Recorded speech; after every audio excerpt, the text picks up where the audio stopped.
Hello लोगोफोर, नोंथांमोनखौ आंनि नैबे बिशाल क्रिएट इउटुब चेनेलाव बरायनाय जाबाय। नोंथांमोना जोंहानि नै दाउखौ मोजाङै फारसेनिफ्राय नायलांदो। जोबजासिम बारा गोलाव नङा, ससेल' खालामनाय जादों।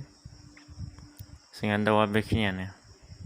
फार्म खालामदो, खावसेखौ कयलारखौ माबायाव दोनो, न' दुमनानै दोनदो, आरो बाखि न'निखौ आगारना होयो आरोना।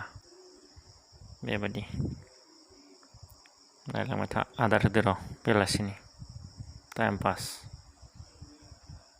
दखानावबो थांनो हायाखैना, लकडाउन नालाय। बेलासियावथ' कारफिउ सोलियोना, ओंखायनो।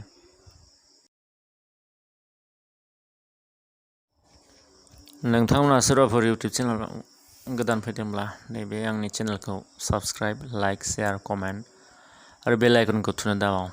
गोजोन्थों।